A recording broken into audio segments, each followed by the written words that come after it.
Hello, everybody, and welcome to Innovation Spotlight 002, brought to you by GSMA Foundry, the innovation wing of the GSMA.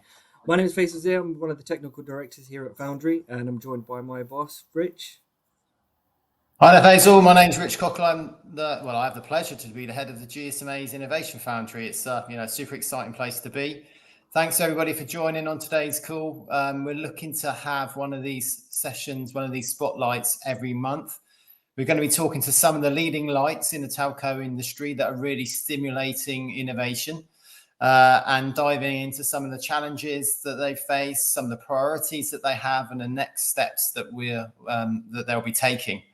We really want to get under the hood of some of these interesting stories that are happening out there in our telco ecosystem and understand, what's really going on. We're here to showcase innovation and hopefully we can showcase a telco sector doing some really cool, innovative stuff, not traditionally thought as one of the most innovative industries and perceived that there's a lack of investment, but our sector does invest.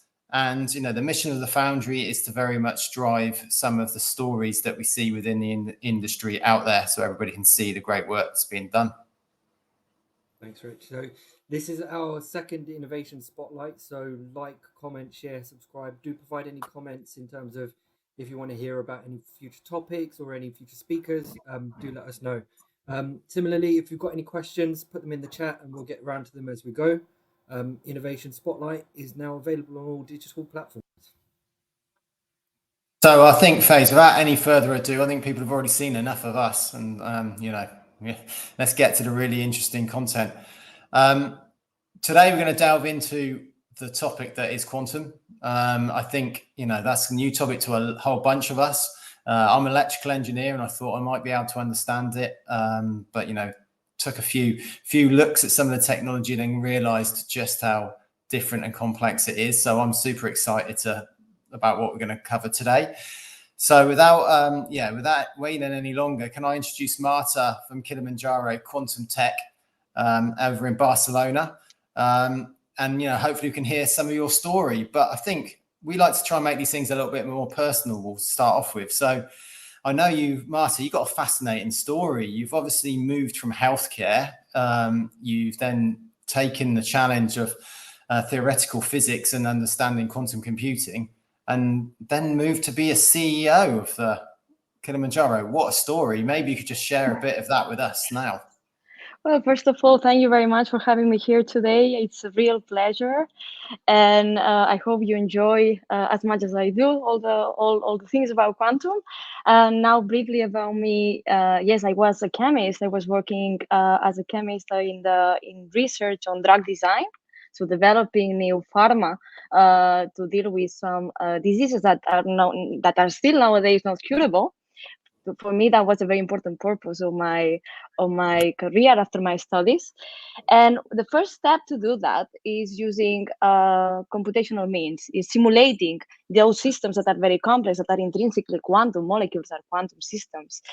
And I arrived to the frustration that there was not enough computing power to simulate the problems that I wanted to solve. And that was precisely what led me to explore alternatives. And that was the first time I learned about quantum computing. And back then, for chemists to jump there was a bit difficult. So I decided to pursue PhD in physics and specialize myself in the theory aspects of quantum computing, and also an engineering degree in computer engineering, specializing myself in computer architectures. And that's what brought me into here. So there's three aspects: the use case, the algorithm, the application, the physics, the future of quantum, and also the present, how computers work. What I try to use to make a bit of a contribution to the field, because I think it's going to be a truly revolutionizing field for society in general. Yeah, that's fantastic. And it's just amazing that you have that real problem that you wanted to solve and you actually took the steps to go and find a way that you could actually contribute. It's absolutely amazing. And I can't wait to hear more about it. But first of all, obviously the GSMA's Foundry, we met because of something called the 4 Years From Now Awards, which we had the privilege to sponsor back at MWC 24. And congratulations, I believe you were the overall winners. And, that's why our relationship was built up. But for maybe anybody who doesn't know anything about the 4 years from now opportunity, I know you pitched on stage and you became the winner. And how do you feel, that was an investor-led jury. How do you feel like when they made the announcement that you'd actually won? And what's happened ever since the awards? I know that there was a £20,000 prize and all of those types of things. It was an amazing experience. To be honest, when I arrived to the venue at the 4 years from now during the Mobile World Congress, the stage was very, very impressive. Everything felt so really, really, really important. It felt like a super show, and I love the fact that there was a lot of innovation, a lot of amazing startups pitching there, and also surrounding the event in general. And I was actually very surprised at the moment that they announced that Kilimanjaro was the winner. I was shocked because I was so sure that somebody else would win, because the other startups were really, really good. I really admired them a lot. The pitch was amazing. So I never believed we were going to be the winners, and then the feeling was amazing. So it was really cool. The team was there. Big part of the team was there, so it was a great opportunity to also share it with them, because at the end of the day, this prize is not mine, it's of the team. And it was a truly good experience. And since then, many things have happened. So it felt very important, but it was also very important because we immediately had a lot of media exposure. So we were all over the news, and it came in a very important time for Kilimanjaro, because we are in this inflection point of growth at the moment. And one thing that we were trying to figure out, most of us are engineers, physicists, chemists, computer scientists. We didn't know very well how we can get more known to the outside. How can we get more traction? How can we become more international, if you like, the marketing strategy at the end of the day. And the 4 years from now was the perfect ignition for that, because now we just only have to follow what we started there. And we got a great support from the GSMA Foundry. Since then we started interacting with all of you guys. You came to visit the lab. It was very good to have certain conversations, to see how we can collaborate further. So it's really, really exciting. A lot of things going on, a lot of exposure. So completely worth it experience.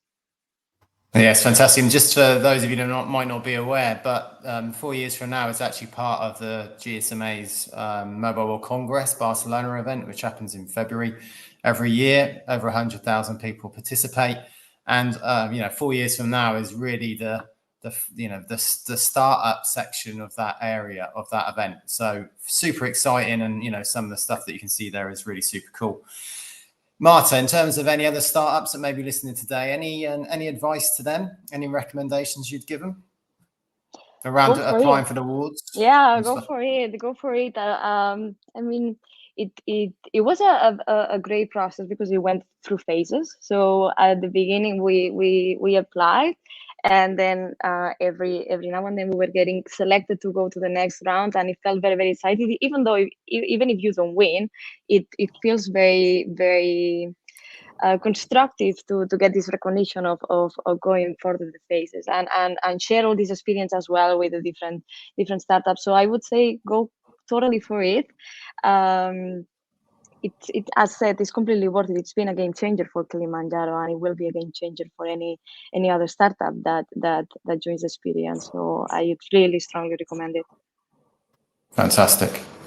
Amazing. That's amazing. No, and just coming off the back of that, obviously, as Rich mentioned, we've got a partnership with the 4 Years From Now Awards. So at the moment, the application process is open, so you can apply for that. We are looking for founders. We are looking for startups as part of that process. And the 4 Years From Now application process is open until the 1st of October. The winning startup will get, obviously, the promotion on the global platform, but there's also a cash prize of €20,000 as part of that. And that's something that we're supporting. To know more about the opportunity, you can visit the 4 Years From Now website. So 4yfm.com. And that should be shared in the chat, so you can click on that and apply for that. But with that being said, enough about 4 years from now and the awards. Let's get into the topic of today and get into a little bit more around the subject matter, the quantum side of things. Let's get us started off. Marta, what is quantum computing? And we hear so much about it. It differs to classical computing. Last month we spoke to Barcelona supercomputing, so that's another flavor of this. Mm-hmm. How does quantum kind of come into the mix? And maybe you can just spend a few minutes just talking about that. Sure. So quantum computing comes as a new paradigm of computation to be able to solve some problems that nowadays do not have a solution, or to be able to solve them in a more efficient manner. So there are these two big branches. There are problems that are, sorry, I have a bit of echo. No, fine. There are problems that are just impossible to solve because they are too complex. And even if we had a computer as big as the world, it would still be unreachable. And there are some problems that we could solve faster, with more accuracy, or maybe with less resources, which would keep developing the technology. So quantum computing comes as a mean to do that. And the way it works is that we encode information, we encode data into small systems that behave under the laws of quantum mechanics. Quantum mechanics is the physics that describes systems at very, very small scales. But at the end of the day, this is how nature works. And this quantum mechanics is very counterintuitive with certain things. And some of the effects that they have that are very, very exotic and very different from the way that classical, the physics of big things work, can be used to build a new logic of manipulation of information. So we do have the classical logic of manipulation of information. This is how classical computers work. But with these quantum effects, we can build a logic of manipulation of the quantum information that allows you to design algorithms or applications that are, for certain tasks, for certain use cases, are much exponentially more efficient than classical algorithms. And when we say more efficient, it means that we reach to the solution faster in much less time. We reach the solution with better precision. So instead of going to a suboptimal or an approximated solution, we reach the optimal, the true optimal. This can have a lot of implications, for instance, in large, complex problems in finance or in logistics and so on. And the one that I really like a lot is that it's a completely compressed manner to do computation. This means that it needs less resources.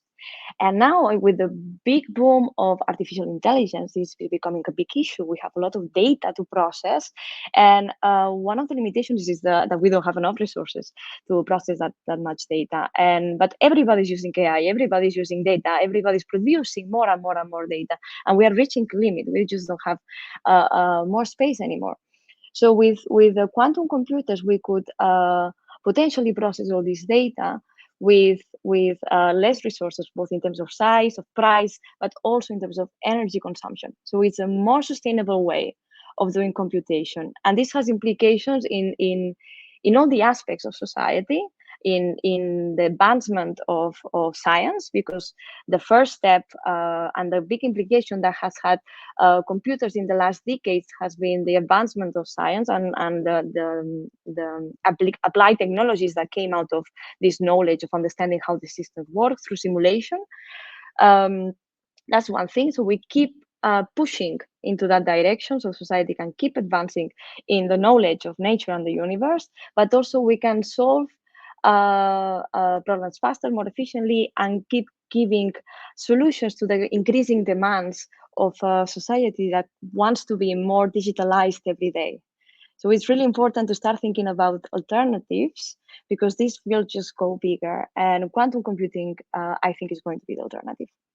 Yeah, and I think that's one of the things that kind of excites me about the technology is, problems that would have taken years. It no longer is the case that it will do that when we look at quantum computing. Cool. Obviously, we've got Barcelona Supercomputing Center, and just to try and quantify it, what kind of timeframes and what kind of differences can we see in terms of the difference between classical computing, supercomputing, quantum computing, just kind of Yes. that sort of thing. So we often see the mistake of people thinking that quantum computers will substitute classical computers or supercomputers. I don't think that's going to be the case. So what we have at the Barcelona Supercomputing Center is an amazing piece of architecture. Keep in mind that the Barcelona Supercomputing Center is one of the largest, most powerful supercomputers in the world. So this is unbeatable. And we don't have to think about quantum as a complete substitute, that these supercomputers will become obsolete. That's not the case. So quantum will be accelerators. And in the same way that now the Mare Nostrum 5 has a lot of GPUs accelerating the CPUs for certain tasks, we will see the quantum processing units, these QPUs, accelerating these CPUs and GPUs. So we will see hybridization of technologies. And in fact, Kilimanjaro has delivered to the Barcelona Supercomputing Center their first quantum computer. So at the moment, the users of the Barcelona Supercomputing Center are using a quantum computer that has been provided by us. Amazing. Wow, that's super impressive. In terms of Kilimanjaro, from a company perspective, then what's the primary focus? And I know you guys are really looking at things a bit differently to maybe some of the other companies that are out there. Maybe you could just share a bit about what that is and then why you chose that approach. Yeah.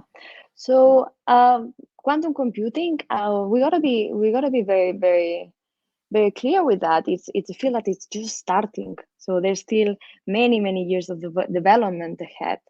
And now it's just, at the moment, it's moving from research areas into the industry, and that's a very exciting time. But there's still no clear favorite or preference in terms of the hardware implementation, for instance. So there are many options in terms of hardware devices, how you encode your quantum system in which hardware, semiconductors, superconductors, photonics, MV centers, trapped ions, neutral atoms. I mean, there's a lot of diversity there. So there's a lot of things to explore in parallel.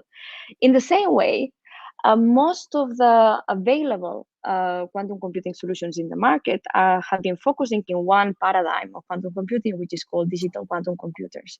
These digital quantum computers is very nice because it's quite similar to the way we manipulate information with classical computers. You encode your problem into a circuit, which is a sequence of gates that apply a logical operation into your information units.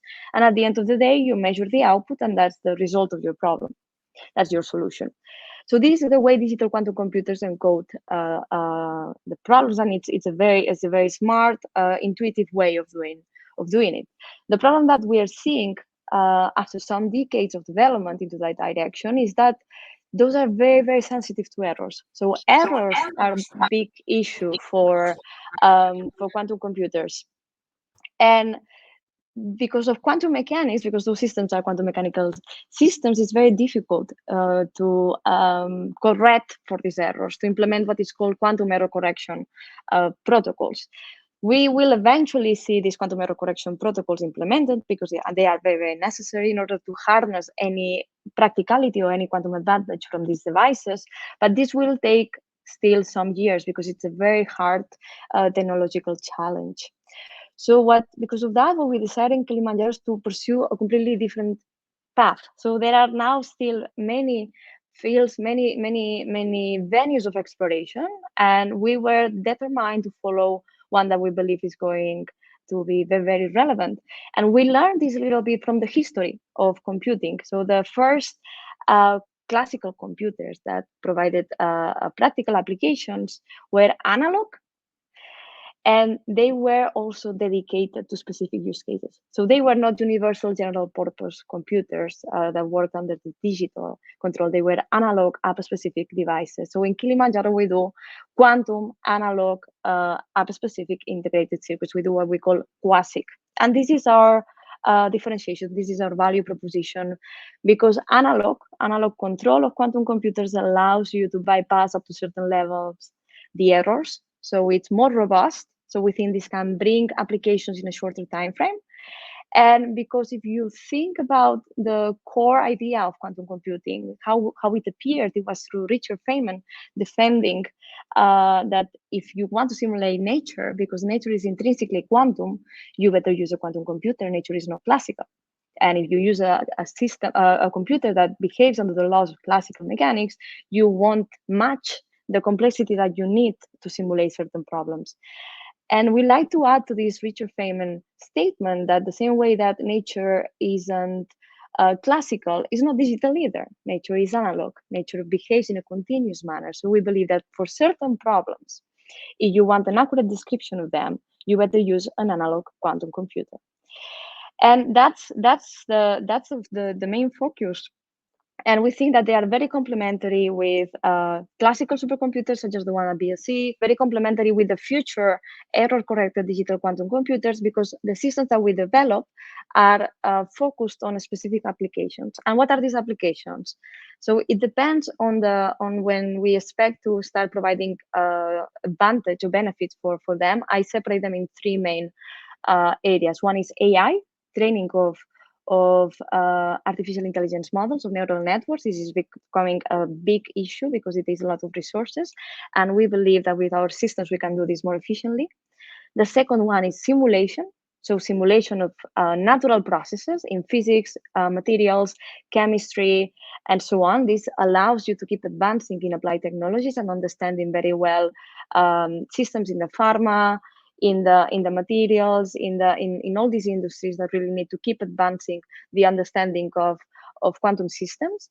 And the third one is optimization of very large complex problems that are present in literally every industry I've spoken with, from logistics to finance to energy to telecommunications to in defense, in everything. Everything has a very hard, complex optimization problem that they will benefit in solving in a shorter, more efficient, or more sustainable way.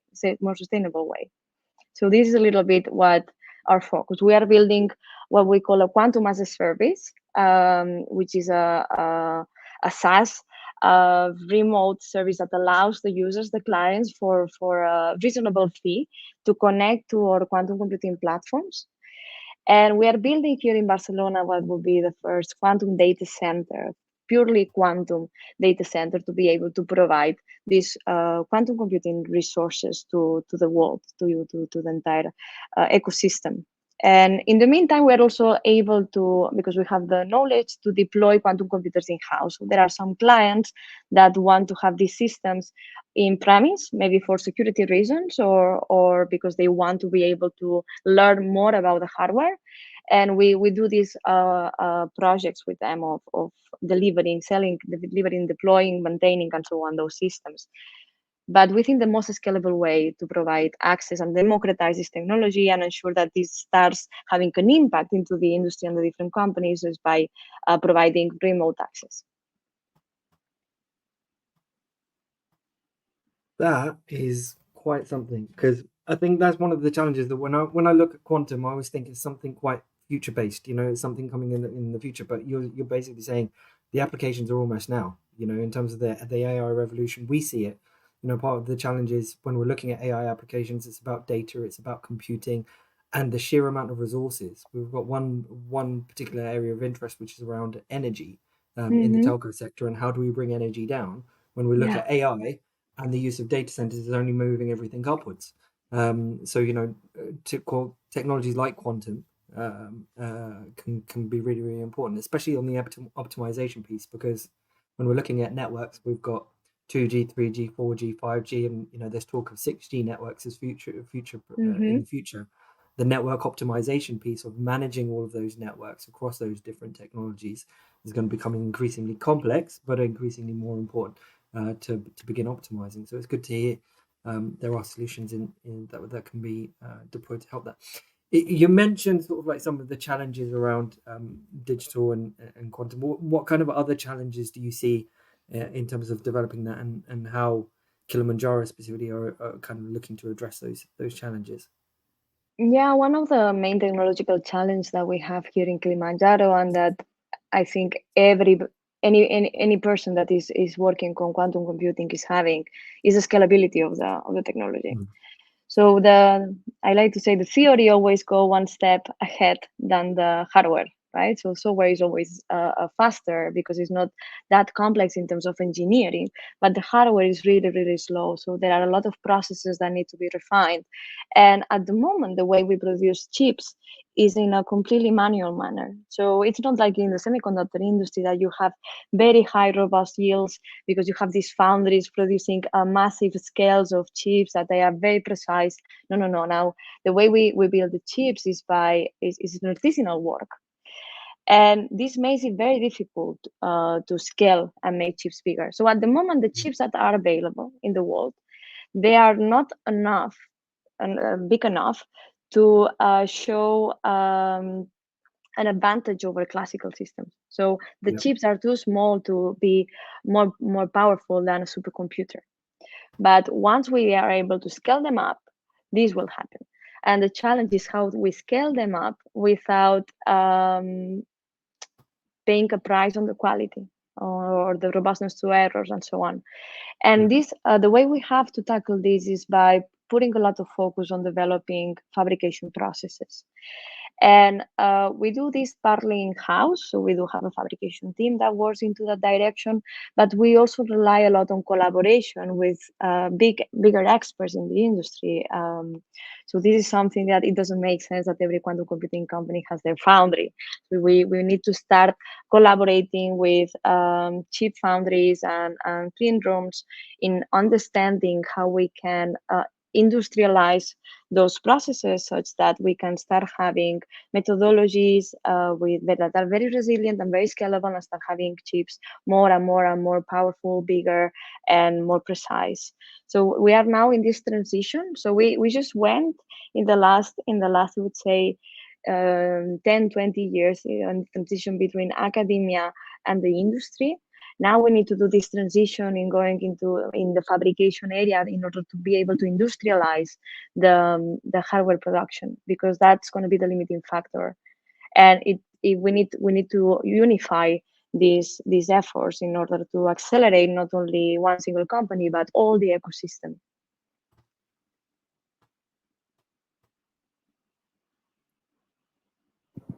I think that's really, really good. Yeah. So I was just going to ask Marta just about, he's touched on some of the applications which you talked about and where it could be applied. Is that, where do you really see quantum computing having a massive impact, and benefiting most from it? I think it's hard to say. It's hard to say because we are still trying to identify what is this killer app. But I like to think of these three aspects of AI, simulation, and optimization. I think AI will have a huge implication. Now AI is everywhere. So the problem I have to answer this question is that the applications of quantum computing are really transversal. So they are not targeting a single industry or a single problem. They are really, really transversal. So AI is everywhere at the moment. Optimization problems are everywhere. Simulation problems are more focused on research and development, are more present in maybe in the pharma industry, the materials industry, and so on. But the other two are really, really transversal. So I think AI will have a huge impact, the capacity of doing data processing in a more efficient manner at all areas. And I think simulation, the way we do simulation and expand the knowledge of our surroundings will be the next big application that will have a lot of impact to research. I think it will have a lot of impact for universities, for development areas in large companies and innovation teams. And then optimization probably is something that will really impact the business teams of many industries. And I think, as I said before, every single company I've spoken with has a very hard problem to solve, that they would get some important margins if they were able to solve it faster, from distributing packages more efficiently in a large city to optimizing a portfolio of assets for a bank, or even we were working with an energy company on optimizing the definition of the price at every hour for different factors, different constraints of the flow, where the energy comes from, which is the fluxes, which is the demand. Those are very complex situations that happen to map very well into a quantum computer.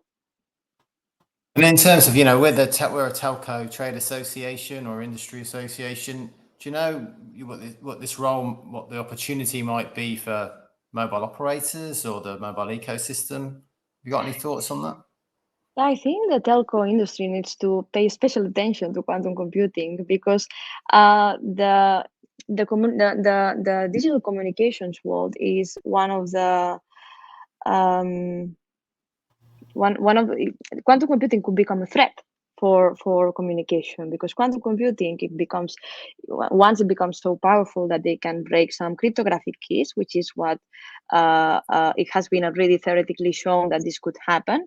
This will impact very much the way the communications industry works. So the telecoms industry will need to readapt the maybe not the infrastructure, but the protocols and everything, in order to be able to deal with potential quantum attacks. So in the way we have cyber attacks at the moment, we might have in the future, it's not going to be the very near future, but in the future, we might have quantum attacks, and we need to be ready for that. So I think the telecom industry needs to pay special attention into the development of quantum computers. Now, there are many other reasons why the telco companies can benefit from quantum computing, not as a threat but as a benefit.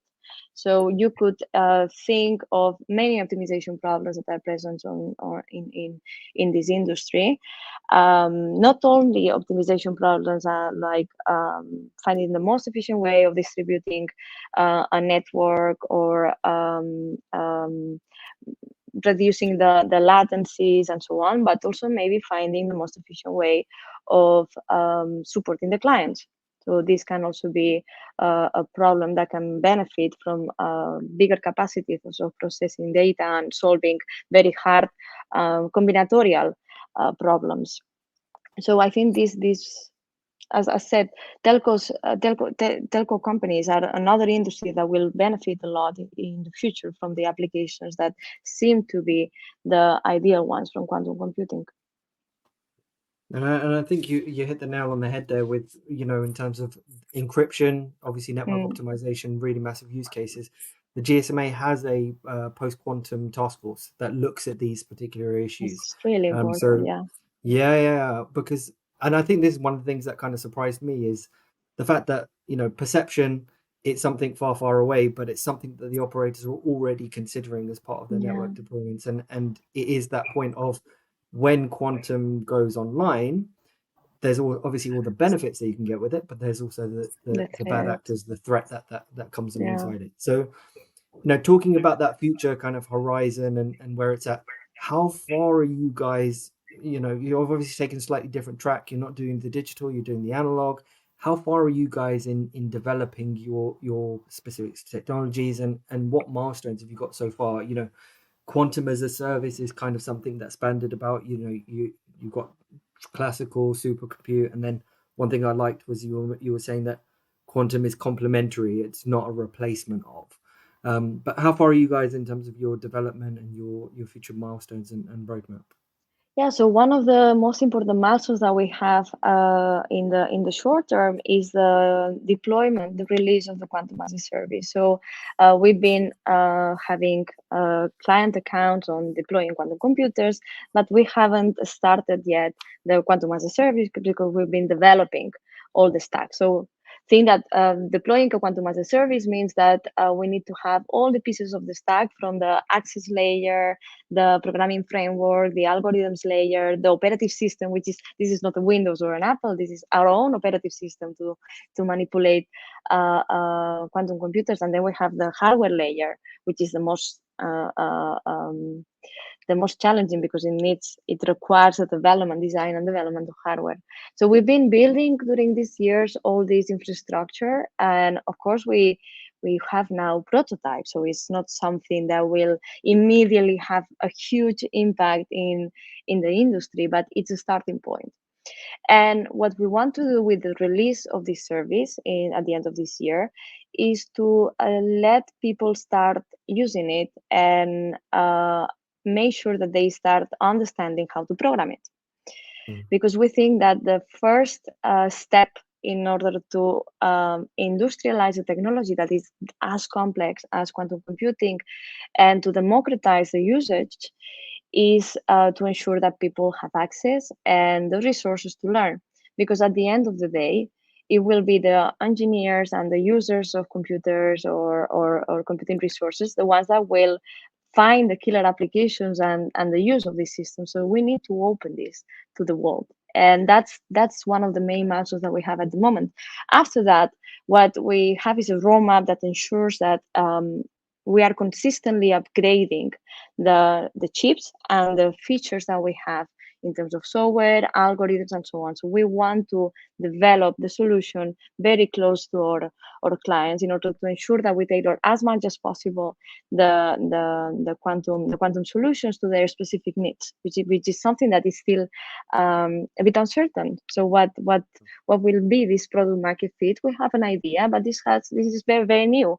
And we don't have enough information in order to know for sure what's going to happen. So we want to do this process with the industries together. That's amazing. This is part of the story of why we're working with you guys in Foundry, because it's showing the tangibleness of the technology, that it's not something in the future, that towards the end of the year hopefully we can share the resources and we can help support you in this quantum as a service story and pushing out there in the industry to our members as such. Yeah, so I was just going to ask finally, just before we give the audience opportunity for questions. So if anybody does have any questions, please do put them in the chat, and then we can make sure we take advantage of Marta being here. But, looking ahead, what's your predictions for the future of quantum computing, and how do you see Kilimanjaro contributing to that future?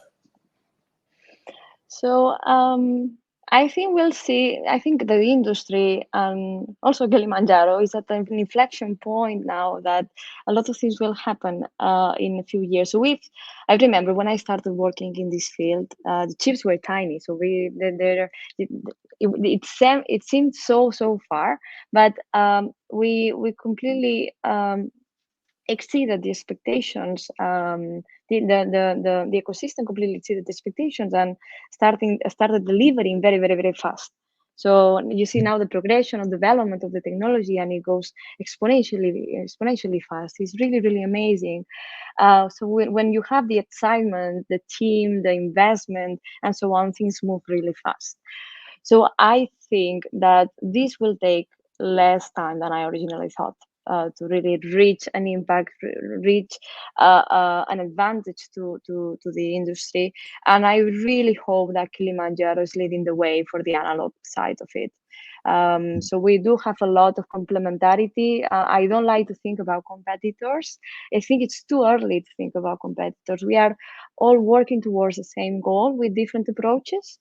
I think there are very few approaches that are close to ours. So I would even say that Kilimanjaro does not have a very direct competitor. Of course, we have competitors in terms of companies that are developing quantum computers with the same goals, but with completely different approaches.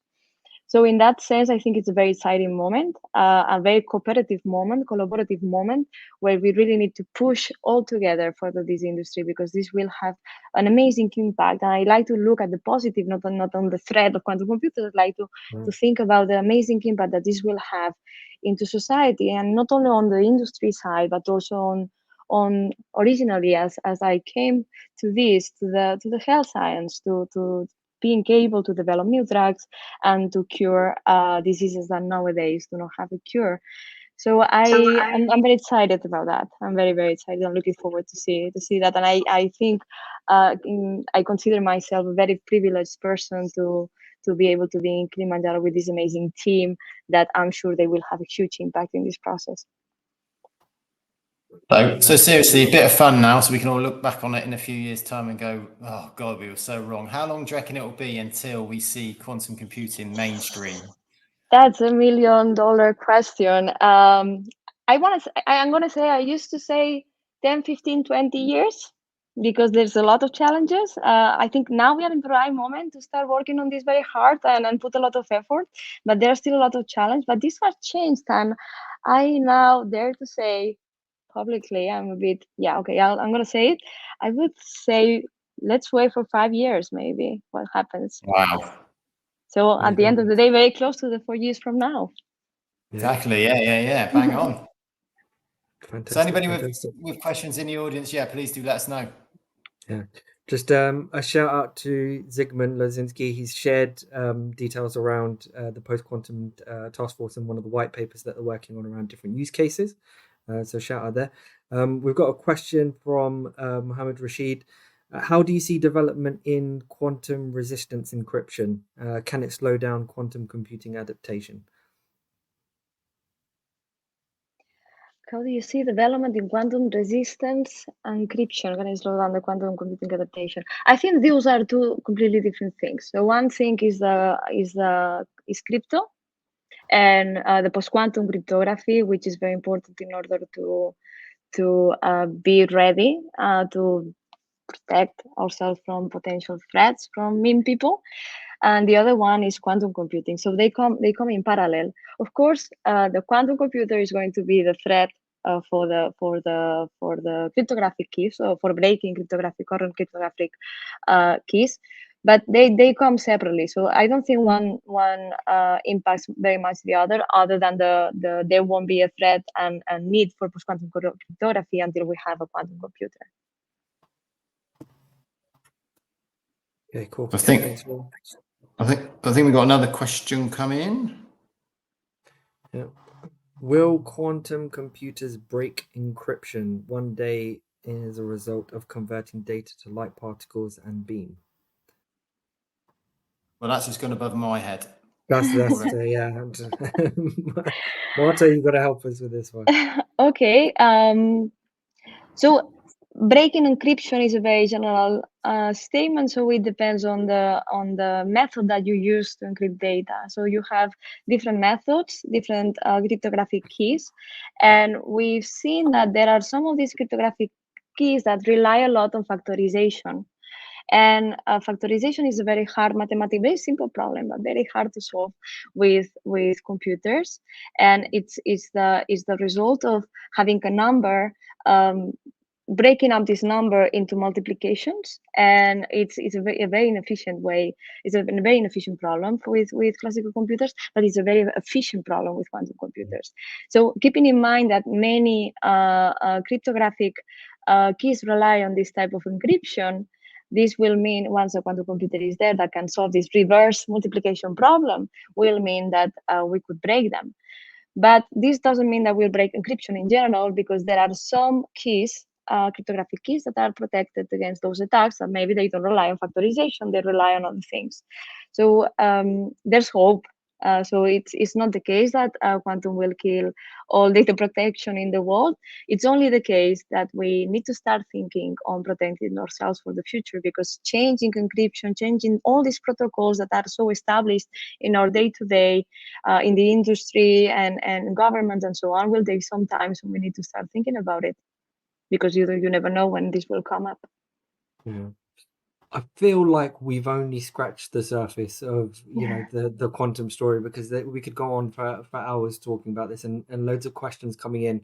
Just to kind of wrap it off on a bit of a lighter note, if you could collaborate with any scientist or research center in the world, who would it be and why? Even thinking historical or even current day. I would like to collaborate with Richard Feynman, because I think he would like what we're doing here. I think he would like this pursue of a little bit the thesis he had, the original idea he had on developing quantum computers to simulate nature. And I would like to see his contribution on the analog side. So I would really love to have a chat with him. Fantastic. I think the legend in AI and quantum computing. So it's good to hear. Okay, loads of questions coming through. I think we could continue. Feel free to keep those questions coming through. Marta, it's been amazing. I'm sure we'd love to have you back to maybe do a little bit of a masterclass on quantum and diving in a little bit more, because it's such a fascinating topic, and so good to hear that it's Absolutely. I love that. Just let's organize that. Fantastic. Rich, over to you to close. Yeah, well, I just want to thank Marta, obviously, first of all, for coming and taking part in this, and letting us be part of what you're doing in terms of the GSMA Foundry, watching and learning and being enabled us to share these things. We do a lot of work around, as been mentioned and posted in the chat, quantum, particularly around the encryption elements of it within the GSMA. So please do come and get involved in the GSMA to activities to maybe take it forward.